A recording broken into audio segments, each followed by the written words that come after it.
Happy journey. What's up? Hey, Facebook isn't going to get me on royalty rights on that because that's my song. Hey, happy day, happy life, happy journey. Welcome, welcome, welcome to Walking the Path. I'm really grateful to be here. I'm really grateful to be here. It's a beautiful day. It's a beautiful day at Rythmia. It's a beautiful day here in Costa Rica. It's a beautiful day to be alive. I'm so grateful. I'm so grateful to be walking the path of consciousness. Are you guys grateful to be walking the path of consciousness? Like, when I think about all the growth and all the development, we're always like, want to be better. We want to improve. But it's like, hey, we're walking the path of consciousness. That's just cool in and of itself. Like, not many people do that. So just give yourself an acknowledgement that you're walking the path of expansion of consciousness. You're walking the path of consciousness. And I want to tell you about the people that are walking the path. Hey, Diego. Hey, I want to say hi to everybody over here. Hello, hello. Wow, what's up? Great to see everybody. Welcome, welcome, welcome. I want to tell you a little bit about Rythmia, and then I want to talk to you about affirmation or denial and affirmation. Why do I want to talk to you about denial and affirmation? Why does it make a difference? Because consciousness precedes form. What we think about, we bring about. That is the truth. I got some science to back it up, and I'm going to show you some things that you can do. We're going to work on denials and affirmations and see how they can create a life for you, help situations and circumstances mold and remold to your life and create circumstances and situations that you couldn't have even imagined, right? That's the thing. So, okay, Rythmia. Man, we have a great group here this week. Let me tell you, right now, we have such a beautiful group of people here. Every week is really amazing. This is a smaller group, which is really unique. We usually have more people, and we have 240 people here on staff working to support this group, right? So when you come to Rythmia, you got 240 people working to support you on your journey, right? And this is such an amazing program. It's an amazing program. You can go drink ayahuasca at a lot of places, probably at your friend's house in the basement or somewhere like everybody's serving ayahuasca or San Pedro or Bufo or Cambo, right? But these medicines, they require a lineage. They require a container. They require a guide. They require some connection. You don't just, it's not like pot, right? Like weed, ganja, it doesn't have a lineage. I was talking to my good friend Jurgen about this, and he was reminding me, ganja, there might be some guy in the jungle in Jamaica, but most people smoke weed and chill. And there's no but when you drink ayahuasca or when you do Bufo or when you do Cambo, or there's some sort of tradition that's supporting you and you work with somebody who's helping lead you. That's super important. Hey, Julie, good to see you. And happy Friday. Wait, it's Thursday, Nell. Nell says happy Friday. Girl, what kind of ayahuasca you on? It's Friday. Oh, in Nell's world, it's Friday. Okay, so the beautiful thing about Rythmia is it provides the best of both worlds. It provides the best of the lineage, of the tradition, of the container, and modern science-based techniques, psychologically based techniques that are meant to bring you to a greater realization of your inherent wholeness. That's what we do here.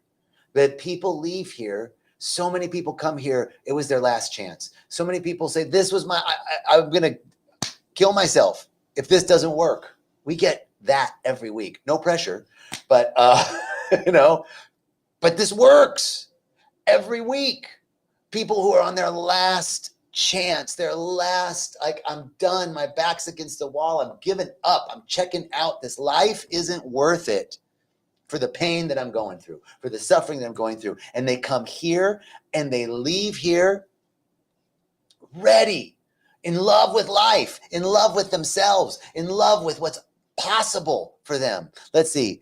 Mackie says, I came to Rythmia in the past January 2023, and my life was forever changed. Absolutely found my miracle and live my evolved self every day. Woo! Best week of my life and forever grateful to Rythmia. Mackie, man, that's it. That's it, brother. That's what I get to be a part of. We get to be a part of every week. Every week. Life changing. I was just talking to someone because you know what's super cool about my job is that I got to come early today because I'm teaching later this afternoon and I'm doing this. And so I came early, got to go to the gym and work out and then do a little sauna and cold plunge. Pretty great amenities at my work, you know? So one of the ladies was I was in the cold plunge. She was in the hot plunge. And she said, you know, you can get your miracle without the intention. And I said, brother Darren, what's up, boo? Good to see you, baby. I said to her, you can get your intention. You can get a miracle without an intention. You know, you can. It's just a little ad hoc, like it's hit or miss, right? Well, we got a program, and that's what I told her. I said, yeah, you sure can. But I would go, if I'm going to go do that, I'll go drink ayahuasca in the basement, you know, my friend's house or wherever they're doing it, you know. But I'm not going to pay $5,000 to come sit and see if something happens. If I'm going to pay money to come to a retreat, I want to get a result. And this program offers that result. It's truly remarkable. So come check it out. Or come back and see us and say hi again if you've been here before. All right, now I want to talk to you about affirmation and denial. I'm so excited. I've been really working with this. Here's the deal. You know, you think, I'm going to say some positive words. Like we've heard so much about the power of the subconscious and positive thinking. And I remember like my mom talking about affirmations and I was like, you cannot affirm your way out of the fact that life sucks. And that the world is screwed and that this administration sucks or that administration sucks or whatever it is. I was a debater in high school and college. So I had all sorts of policy-oriented reasons why shit sucks, you know?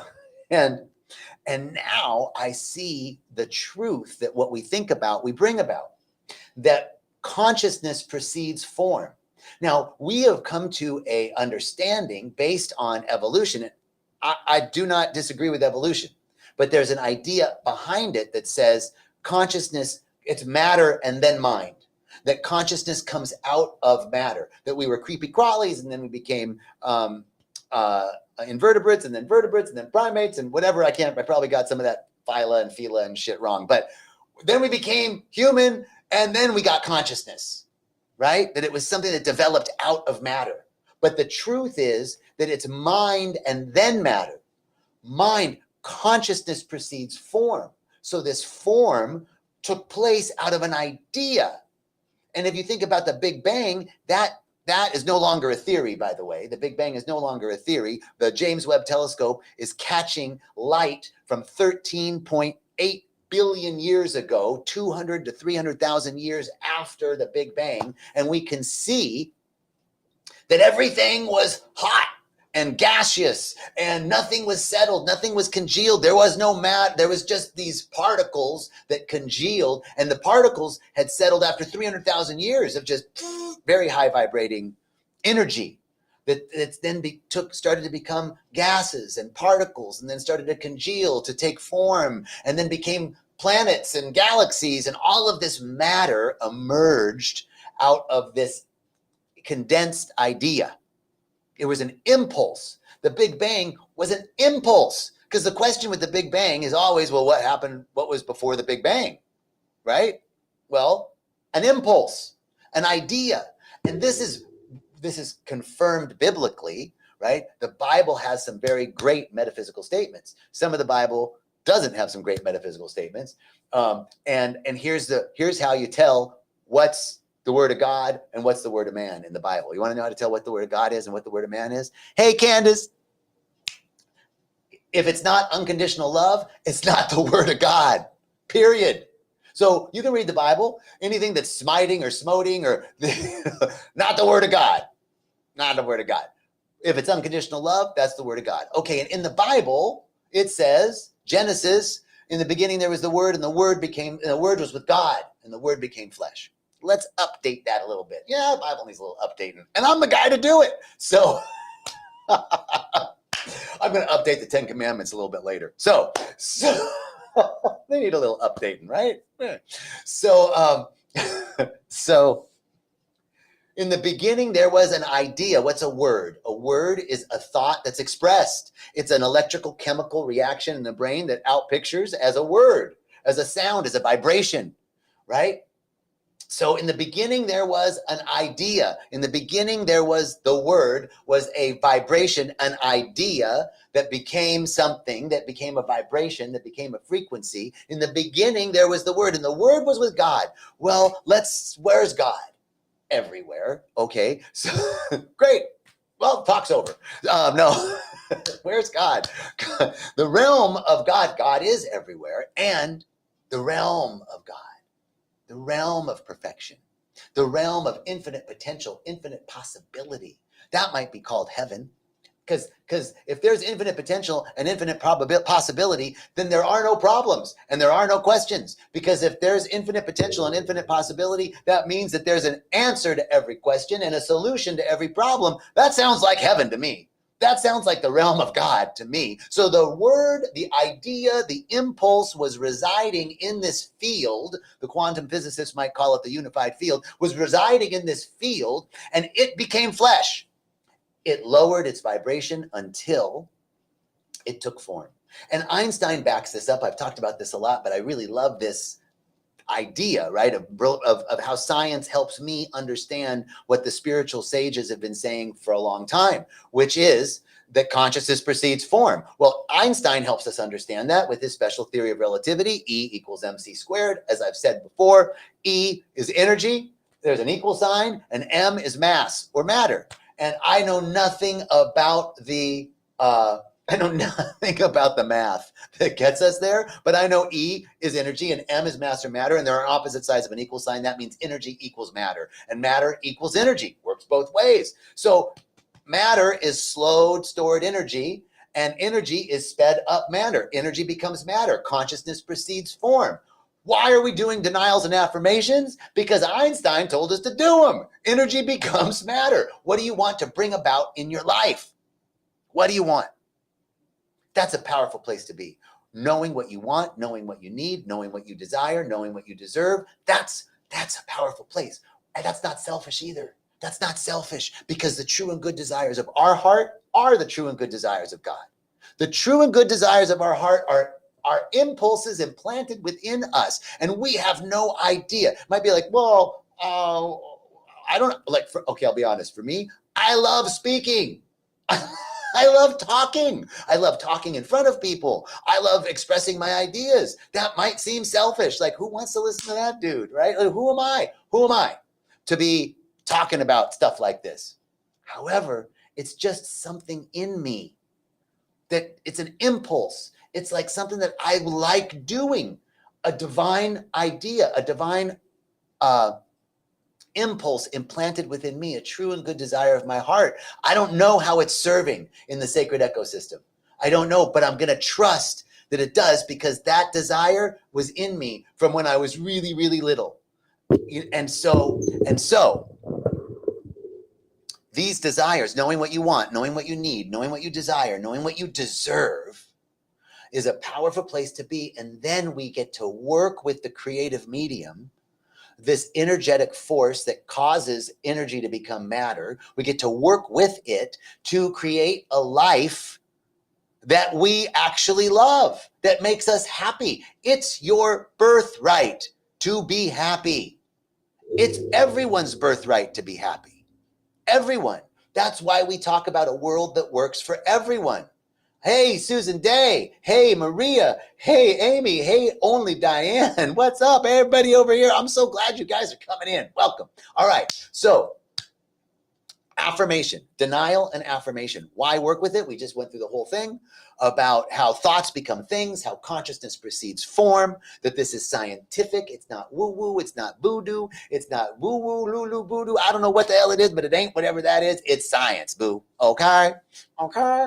So, now I want to talk to you about, so that gives you a little background about why. Why do an affirmation? Why do, I can love you too, girl. Why deny something and affirm something? Why? Because this is how we create the life that we love without having to do a bunch of shit. It's more about being than it is about doing. Consciousness precedes form. Beingness precedes the doingness. Same principle. So when we be, we create the conditions and circumstances for the doing to emerge. Things congeal around these ideas and translate into form all the time. We're doing it all the time. We're doing it every minute of the day. You're doing it right now, but we're not doing it consciously. We're not doing it to a definite effect. So, denial and affirmation. Denial removes a negative thought, and affirmation replaces that negative thought with an affirmative one. Now, we're doing affirmative thought, not positive thought, right? Because you can be positive about a lot of things. I can be positive that you're a bitch. I can be positive that I'm a bitch. I can be positive that life sucks. I can be positive that everything is against me. That's not what we're talking about. I'm talking about affirming something. We're going to affirm that nothing is against me, that everything's for me. We're going to affirm that you and me are divine iterations of God, and sometimes we might be bitchy, but that's also God, and it's all good, and it's all God. No matter, we just got to be ourselves. We just got to be ourselves. Okay. So denial. So here's what I've been working with. And I have some really close people in my life, clients, dear friends, family who are moving through cancer right now, different types of cancer. And so I'm working with them on denial and affirmation. And it's like, well, I'm not going to deny myself or affirm myself out of cancer. Absolutely you are, right? And I've talked to them about working on 3 levels. We're going to work with the conditions precedent, right? Medical stuff. We're going to do the things that we need to do according to this system. Okay. And then we're going to work with the body, right? I'm telling them we're going to work with juicing and raw diet and all the things that we can do, different modalities of ozone and hyperbaric chambers to bring the body to a state of wholeness. And that's not going to get rid of the cancer, but it's going to bring the body to a state of wholeness so that the medical treatments can work. And then the third thing we're going to do is work on the metaphysical level, because consciousness precedes form. So while I'm handling it over here in the material world, I'm going to handle it out here in the field.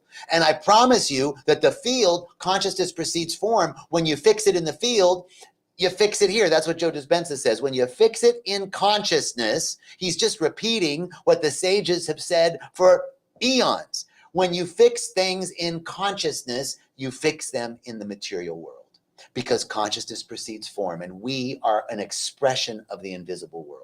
We're an expression of something doesn't have substance. It's an invisible, formless thing called consciousness, and we emerge from that consciousness. All of the material world emerges from that consciousness. And so denial and affirmation helps us work with that consciousness to create conditions for us to thrive and be happy and to live our best lives and to be a contribution to our brothers and sisters on the planet, and to leave the planet a little better than when we found it, which would be a good idea. It would be nice. So we don't have to know the how, right? Because when I say we want to leave the planet better than when we found it, what goes in my head is like, oh my God, all of the systems in life are set up to waste and to have things become obsolete, and this throwaway culture. And, it's so hard to be conscious about the way we use trash and eat. And all of these systems are set up that aren't supporting us in being conscious about our environment. So if I got dragged down into that, then I'm just like, well, fuck it, right? But consciousness precedes form. I don't have to know the how. So I'm going to work with my denial and affirmation to hold in my consciousness a world that works for everyone. And we do that continuously. And as we do that, we find ways, things emerge in our lives for us to find ways to be a contribution to create a world that works for everyone. So I've been working with denial and affirmation around debt, around the negative thought loops that are going on in my mind. I've been working with denial and affirmation with my clients and family and dear friends around their medical issues, right? Because we cannot afford one negative thought. We really can't. Understand once and for all that the mind works in pictures. The mind works in feelings. Pictures create feelings. And understand once and for all that the universe does not hear us. It feels us. Quantum physics tells us it's all vibration and frequency. So we want to create affirmations, denials and affirmations that create a feeling in us that's like, yeah, I feel that. So here's how I'm working with denial. Removes the negative thought. I have a negative thought around debt, right? Let's talk about it. I don't know if everybody does, but I have some debt. And I think a lot of people do. In fact, over this last year, I heard some statistic that debt has doubled in the United States and savings is at an all-time low. So in the regular world, it's like, well, okay, there's ways that you do it. You take your highest percentage credit card and you pay that down until you pay that down. Then you take the next highest and you work it. Yes, I'm going to work on that level. That's like working with the doctors and the medicine, right? There's some strategic things that you can do, right? And then I'm going to take care of like we're taking care of the physical body with the people with cancer. I'm going to take care of the health of my financial structures, and I'm going to look at the budget, and I'm going to do those things, right? And then I'm going to work on the metaphysical level. I'm going to work on denying that debt exists. Well, John, debt exists. No, it doesn't. Not in the mind of God. Not in the realm of the infinite. Not in the realm where all things emerge from, the field of consciousness. There's no debt in the infinite intelligence. There's no debt behind me in that forest back there in that jungle. Is there debt? There's no debt. There's no debt in God. There's no debt in the divine mind. Everything is in order and balance. So I deny debt. That's the denial. There is no debt in the divine mind. That's the denial. Affirmation. All my obligations are wiped out with ease and grace in a magical way. I owe no man or institution anything. All is squared.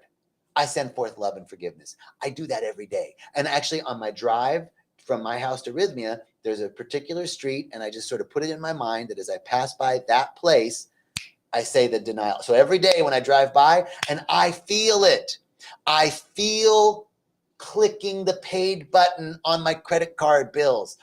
Oh, what would it feel like to not have any debt? Woo! Oh, that would feel good. Like to just know, like, all I got is my little obligations on the monthly basis, like my food and, no debt. That'd be so cool. I could feel it. Do you feel it? That's the thing. I deny debt. There is no debt in the divine mind. All my obligations are wiped out with ease and grace in a magical way. I owe no man or institution anything. All is squared. I send forth love and forgiveness. Okay, how about, now I have a friend that felt like they lost, it was a client yesterday was talking to me about feeling like he's going to lose everything. Like he doesn't want to take this time off work because, work is important. And if you don't work, you're going to lose stuff. But he's got these health issues and he doesn't want to take the time off, but he needs to take the time off. Oh, I don't want to lose, right? So there's a negative thought that he's going to lose something. So we have to correct that negative thought because that's not the truth. But we can't just say that's not the truth. We have to help ourselves. We have to help our minds get lifted above confusion. What does that mean? Help our minds get lifted above the downward spiral of negative thinking and negative thought patterns. So I deny loss. Nothing is lost in the divine mind. Nothing is lost. Back there, that jungle, there's not anything lost. Everything gets recycled. The first law of thermodynamics tells us energy is neither created nor destroyed, but transferred or conveyed into various forms. That means that the universe is the most efficient system ever because nothing, not one bit of energy from 13.8 billion years ago from the Big Bang is lost. It's all just being transferred or conveyed into various forms. So I deny loss. There is no loss in the divine mind. I deny loss. All my needs are met. Everything that is mine, rightfully mine, comes to me with ease and grace in a magical way. I love that, ease and grace in a magical way. I put that on a lot of others. That's from Florence Scovel Shinn, a wonderful metaphysician from 1928, Florence Scovel Shinn. You want to look her up. So especially around denial and affirmation, she's just rock solid. So I deny, let's say illness. I deny illness. Yeah, but John, I got this thing. Yes, I'm not denying that that's in your body, but there's no illness in God. There's no illness in the divine infinite intelligence. And when I create it in the field of consciousness, I create it here. So remember, consciousness precedes form. I deny illness. There is no illness in God. My body is the body of God. Everything, every organ, every action, every function of my body is in perfect harmony and alignment with the unerring order and harmony and balance of the universe. Every cell in my body is shot through with divine light. Every cell in my body, every particle is a particle of God. Here's the thing about affirmation. It's got to sink in for you. You got to use your words. You got to use words that make you, like if it's about money, Florence Scovel-Shinn uses the example of crammed and jammed. Like, I'm really worried about money. So I'm going to envision my wallet crammed and jammed with $100 bills. You can't think of lack with the words crammed and jammed, right? I can't think of a wallet that's empty when I'm going, it's crammed and jammed. So whatever works for you, the words that speak to you, that create a feeling of abundance, that create a feeling of health, that create a feeling of joy, whatever it is that you're denying, you want to deny the negative thought. I'm not worthy. There is no unworthiness in God. I deny any sense of unworthiness. I deny it. There's no unworthiness in God. And what's the affirmation then? The affirmation would be, I am perfect, whole, and complete, just as I am, with all my flaws, all my perceived issues. Nothing is wrong. Everything serves in the divine. Everything serves in the grand plan of life. So I know even my flaws serve. All is well. Everything is in order. The sun rose today. Everything's in order. This is how we work with our mind. This is how we have to help keep ourselves lifted above the downward spiral of negative self-talk and arguing for our limitations and arguing for how things can't happen. We don't want to argue for our limitations. We don't want to argue for limitations in life, and limitations in things that that can't happen, that can't happen. Well, Henry Ford, although I disagree with some of the politics that he had at the time, did say something really interesting. He said, whether you think you can or you think you can't, you're probably right. He knew that what we think about, we bring about. So that's our talk. Denial and affirmation. The denial replaces a negative thought. The affirmation replaces it. The denial removes the negative thought. The affirmation replaces it with an affirmative one. So what do you guys think? How about anybody want to write an affirmation, a denial and affirmation, and send it to me, or send it in next week? Do it. I would love it. I would love it. Or you could send it to jmubarak@rythmia.com. jmubarak@rythmia.com. My name's right there. Wait. My name's right there. jmubarak@rythmia.com. Send me your denial and affirmation. I'd love to see it. Okay. Have a beautiful day. Many blessings, many blessings. I know that there's no debt for any of us in the divine mind. There's no debt. That all of our obligations are wiped out with ease and grace in a magical way. Feel yourself paying all those bills off. Boom, it's done. Wow, I'm debt free. Oh, I send forth love and forgiveness. I owe no man or institution anything. All is squared. I like it. All right. Happy day.